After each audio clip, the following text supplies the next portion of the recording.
Enough is enough. जी हाँ, भारत के राष्ट्रपति श्रीमती द्रौपदी मुर्मू के द्वारा एक बहुत ही कड़ी प्रतिक्रिया देखने को मिली है। इस प्रतिक्रिया को काफ़ी न्यूज़ चैनलों ने, न्यूज़पेपर्स ने और आर्टिकल्स ने कवर किया है। काफ़ी आर्टिकल्स इसके ऊपर छपे भी हैं। ये जो घटना निकल कर सामने आई, ये जो प्रतिक्रिया है, ये प्रतिक्रिया पश्चिम बंगाल में हुई डॉक्टर महिला के साथ जो रेप की घटना है उसको लेकर उनका आक्रोश इसमें दिखता है। और सिर्फ उन्हें ही आक्रोश नहीं है, इस बात का पूरे देश में आक्रोश है, सभी डॉक्टर्स में आक्रोश है, सभी छात्रों में आक्रोश है।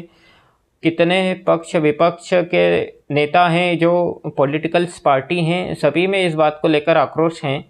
हालांकि सभी लोग इसको लेकर एकजुट हैं और सभी दोषियों को सज़ा दिलाने के पक्ष में हैं, ये एक अच्छी बात है। लेकिन ये बहुत ही एक निंदनीय घटना है और साथ में देश का एक ऐसा महिलाओं के प्रति एक ऐसी विचारधारा को व्यक्त करता है जो कि बिल्कुल जंगली है, एकदम जंगलीपना जिसके अंदर कह सकते हैं हम।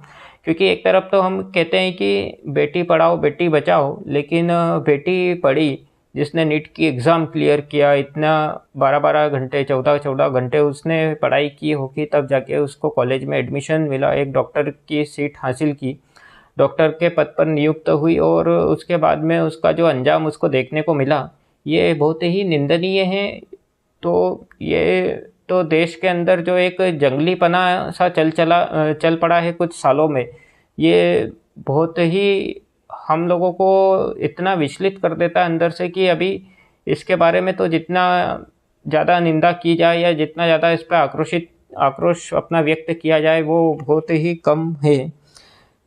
चलिए अभी मैं पहले तो बात करेंगे हम द्रौपदी मुर्मू ने जो अपना ये इतनी जो कड़ी प्रतिक्रिया दी है, तो इस प्रतिक्रिया को हम एक थोड़ा सा डिकोड करेंगे। साथ में इस वीडियो में हम कवर करेंगे कि देश में रेप की क्या स्थिति है, रेप के क्या आंकड़े हैं, रेप की क्या डेफिनेशन है और रेप को रोकने के लिए हम क्या कर सकते हैं, किस तरह की एजुकेशन सिस्टम की ज़रूरत है। तो एक थोड़ा सा इस पर हम इस वीडियो में बातचीत करेंगे। आगे बढ़ने से पहले मैं आपको एक बात और बता दूं कि द्रौपदी मुर्मू के एक जीवन पर पहले हम थोड़ा सा एक नज़र डाल लेते हैं। तो इनका जन्म 20 जून 1958 को हुआ था संथाली फैमिली में। ये भारत की 15वीं राष्ट्रपति हैं, 2022 से अपने पद पर नियुक्त हैं। ये भारत की पहली राष्ट्रपति हैं जो कि जनजातीय समुदाय से आती हैं और प्रतिभा पाटिल के बाद में देश की दूसरी महिला राष्ट्रपति हैं। साथ में भारत की सबसे कम उम्र की राष्ट्रपति हैं और स्वतंत्र भारत में जन्मी ये देश की प्रथम राष्ट्रपति हैं। चलिए अभी हम देश में जो स्थिति है रेप की, उसके एक आंकड़े पर नज़र डाल लेते हैं। तो जो रेप की घटना है देश में, बलात्कार जो है महिलाओं के खिलाफ होने वाली चौथी सबसे बड़ी आपराधिक घटना है। साथ में 2021 की एनसीआरबी की रिपोर्ट के अनुसार देश में 31,667 केस दर्ज किए गए हैं। औसतन 86 केस रोजाना दर्ज होते हैं, जो कि 2020 से ज़्यादा थे। और 2020 में 28,046 केस थे, 2019 में 32,033 केस थे।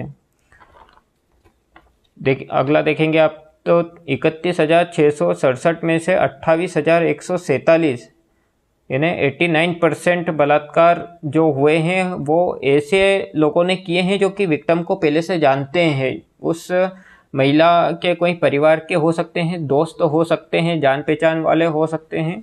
तो 89% बलात्कार ऐसे लोगों द्वारा होता है जो कि महिला को पहले से जान रहे होते हैं और महिला भी उन्हें जानती है। तो इस तरह के केस हैं। 10% केस 18 वर्ष से कम उम्र के हैं, जो कि महिला जिसकी उम्र 18 वर्ष से कम है, ऐसे महिलाओं के साथ में जो रेप के केस हैं वो 10% से कम हैं। 2021 की एनसीआरबी रिपोर्ट के अनुसार राजस्थान रेप की घटना में पहले नंबर पर आता है, दूसरे नंबर पर मध्य प्रदेश और तीसरे पर उत्तर प्रदेश आता है। ये जो रैंकिंग है ये एनसीआरबी रिपोर्ट 2021 के अनुसार है। तो इसमें जो केस जिस राज्य में जितने ज़्यादा रजिस्टर्ड होंगे उसके आधार पर ये रिपोर्ट दर्ज की गई है। तो ऐसे पूरे देश में ना जाने कितने और भी राज्य हैं जिनमें इससे ज़्यादा भी केस हो सकते हैं, लेकिन उनके रजिस्टर्ड नहीं है तो वो रैंक इतना दिखती नहीं है। लेकिन इस रिपोर्ट के अनुसार देखें तो राजस्थान में सबसे ज़्यादा रेप केस दर्ज किए गए हैं। रेप तो दूसरे राज्यों में भी शायद होते होंगे, लेकिन जो दर्ज किए गए हैं वो राजस्थान में सबसे ज़्यादा हैं। और अगर मेट्रोपॉलिटन सिटी की हम बात करें तो दिल्ली में सबसे ज़्यादा रेप केस रजिस्टर्ड हुए हैं, और उसके बाद में सेकंड नंबर पर जयपुर है, जिसके अंदर दूसरे नंबर पर रेप केस रजिस्टर्ड हुए हैं। वहीं कोलकाता जो है मेट्रोपॉलिटन सिटी के नाम पे सबसे कम रेप केस रजिस्टर्ड करने वाला सिटी है। लेकिन अभी जो घटना घटित हुई है उसने तो पूरे कोलकाता को, क्या देश को शर्मसार कर दिया है। तो इस तरह की कुछ रेप की स्थिति है हमारे देश में। कितने, ये जो आंकड़े हम आपको बता रहे हैं ये आंकड़े हैं जो कि दर्शाता है कि रेप की क्या स्थिति है देश के अंदर।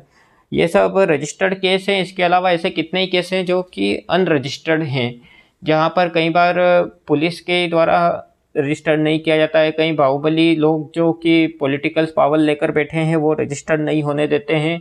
कई बार लोग अपनी खुद की इज्जत का या अपने खुद के मजाक बनने का या इस तरह की चीज़ों को ध्यान में लाकर नहीं करते हैं। यह लोगों में, कई बार गाँवों में लोगों को पता नहीं होता है कि इस तरह की चीज़ों को किस तरह से हैंडल किया जाए, तो वो लोग भी इस बात को दबा देते हैं।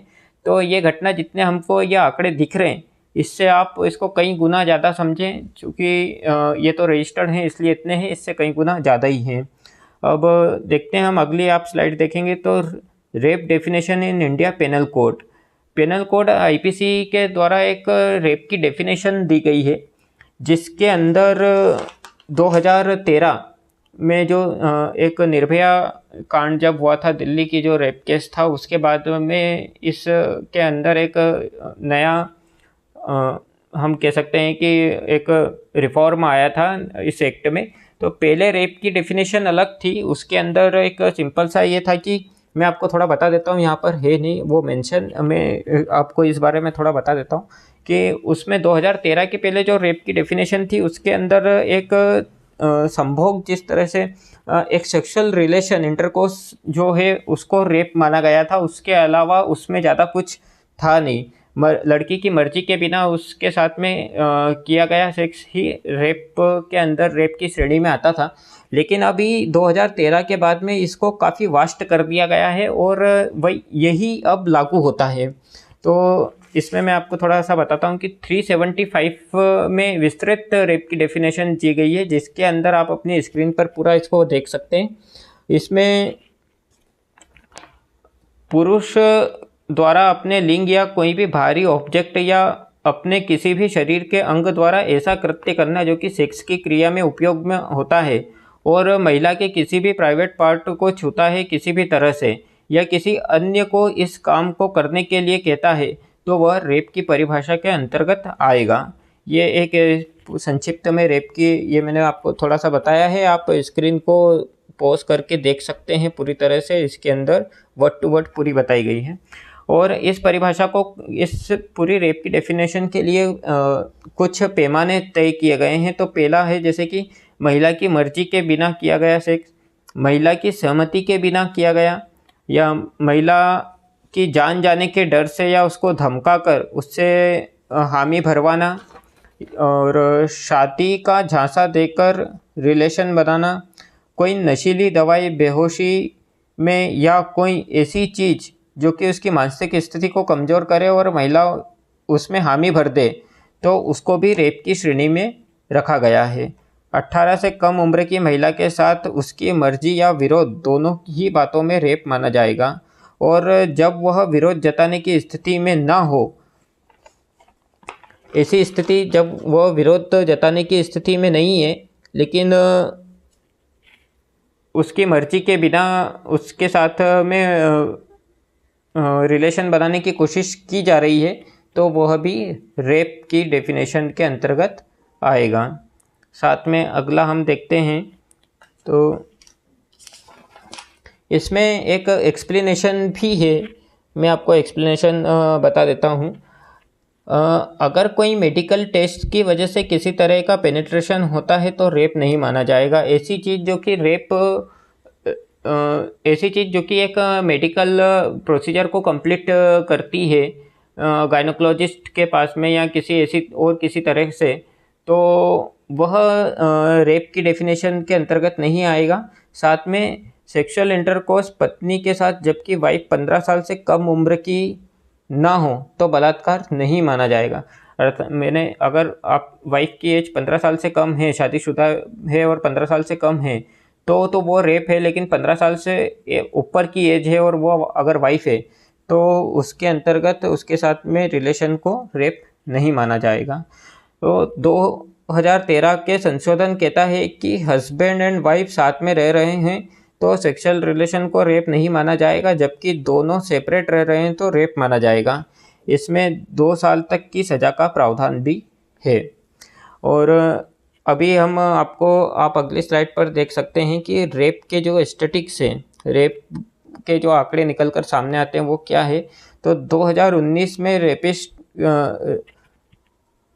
2019 की रिपोर्ट के अनुसार हर 16 मिनट में एक केस रजिस्टर्ड होता है। 2018 में ये फिगर 15 मिनट था। 2019 में एवरेज रेप रेट कम हुआ है 4.9 2018-17 की तुलना में। तो ये है, साथ में आप यहाँ पर एक टेबल देख सकते हैं। राजस्थान में टोटल रेप केस रजिस्टर्ड हुए हैं 2019 में 5,997 रेप केस रजिस्टर्ड हुए हैं, जिसमें 18 साल से ज़्यादा उम्र के जो लोग हैं वो है 4,684। माइनर जो 18 से कम थे वो 1,313 हैं। 2019 में रेप रेट पर 1 लाख पॉपुलेशन के ऊपर 15.9 है राजस्थान में। एनुअल रेप रेट जो है ये 18-19 में जो चेंज हुआ है वो हुआ है 4.2। Annual change in absolute number of rape in registered 1662 है। तो ये पहले नंबर पर राजस्थान है, उत्तर प्रदेश है, मध्य प्रदेश है, महाराष्ट्र और असम। ये कुछ आंकड़े हैं। अब ये तो बात हुई कि हमने ये रेप के आंकड़े डिस्कस क्यों किए, क्या रेप होता है क्या है किसी को पता नहीं क्या है। तो हाँ जी बिल्कुल, रेप होता क्या है अभी बहुत से लोगों को शायद पता भी ना होगा, तो इसलिए हमने ये रेप की डेफिनेशन को यहाँ पर डिस्कस किया है। और देखिए क्या है कि जब हम बात करते हैं कि सेक्सुअल एजुकेशन भी दी जानी चाहिए, वो भी इम्पोर्टेंट है, तो उसमें उसका एक दूसरा पहलू, उसका एक chapter what is the rape, ये भी हमको कवर करना चाहिए। हम इसके बारे में इतना बात करते नहीं हैं, क्योंकि क्या है कि जब तक बुराई क्या है चीज़ों में उसके बारे में जब तक बात नहीं की जाएगी तो अच्छाई के क्या मायने हैं वो मालूम नहीं पड़ता हमको। पहले जब देश के अंदर एड्स के केस बहुत ज़्यादा बढ़ रहे थे, पोलियो के केस बहुत ज़्यादा बढ़ रहे थे, तो हर जगह इस तरह के काफ़ी प्रचार प्रसार किए गए कि पोलियो छूने से नहीं फैलता है, इस तरह से नहीं, एड्स का ऐसा है वैसा है, और एक सिक्योर रिलेशन बनाना चाहिए तो एड्स नहीं होता है, या काफ़ी इसके बारे में प्रचार किया गया। तब जाकर लोगों में सेक्स एजुकेशन को लेकर भी एक कह सकते हैं कि बहुत ही बदलाव देखने को मिला। तो सेक्स एजुकेशन का सेकंड पार्ट जो है वो एक रेप की घटना है। तो रेप के बारे में जब हम बताएंगे कि इस तरह के कोई भी कृत्य जो एक महिला को हानि पहुंचाए किसी भी तरह से, चाहे वो मानसिक रूप से हो, शारीरिक रूप से हो, तो वो एक रेप की घटना के अंतर्गत ही आता है। और जिस तरह से मीडिया आजकल रेप की घटना को कवर करता है, तो बिल्कुल उसी तरह से हमें भी लोगों को जिन्होंने रेप किए हैं उनको क्या सज़ा मिली है, उनके साथ क्या हुआ है, उसको भी पूरी तरह से हमको बताना चाहिए। और बच्चों को जो उनकी एजुकेशन सिस्टम है उसके अंदर इस चीज़ को लेकर आना चाहिए कि रेप जिन लोगों ने भी इस तरह के कृत्य किए हैं, इस घटना को अंजाम दिया है, तो उनमें से कितनों को फांसी दी गई है, कितनों को उम्र कैद दी गई है, और उनके पारिवारिक स्थिति क्या हुई है, उनको कितना परिवार के साथ में कितना ज़्यादा उनको मानसिक प्रताड़ना से होकर गुजरना पड़ता है। तो ये सब चीज़ें उनको भी हमको बताना चाहिए, और ऐसी चीज़ें उनको शुरुआत से हमें इस तरह के एजुकेशन सिस्टम में डालना चाहिए कि ऐसा कोई भी काम जो कि किसी भी की मर्जी के बिना उससे कराया जाए या उसको करने पर मजबूर किया जाए किसी महिला को, तो वो एक रेप की घटना के अंतर्गत ही आता है, चाहे वो मानसिक रूप से हो या शारीरिक रूप से हो। क्योंकि ये डेफिनेशन एक शारीरिक रूप से प्रताड़ित किए जाने के ऊपर रेप की है, इसलिए हम पहले तो शारीरिक के बारे में बात करेंगे। तो जब हम बात करते हैं कि बुरा मत देखो, बुरा मत सुनो, बुरा मत बोलो, तो बुरा मत करो के लिए भी हमको आगे आना चाहिए। और एक जो कि कॉलेज में जब बच्चे जब जाते हैं तो वहाँ पर से जो चीज़ें निकल कर सामने आती है कि किस तरह से लोग एक दूसरे के प्रति अट्रैक्ट होते हैं, तो वहीं पर हमें इस बात में भी बताना चाहिए कि कोई किसी की ज़िंदगी इसलिए ना ख़राब कर दे सिर्फ इसलिए कि वो अपने कोई एक बदला लेने के लिए। तो एजुकेशन सिस्टम में भी हमको इस तरह की घटनाओं को डालना चाहिए जिसको लेकर कि ये रेप के केस कभी कम हो सके। लोगों को पता होना चाहिए कि ये कितनी गलत चीज़ है। तो ये हमने इस बयान को थोड़ा सा डिकोड करने की कोशिश करी थी। चलिए, धन्यवाद।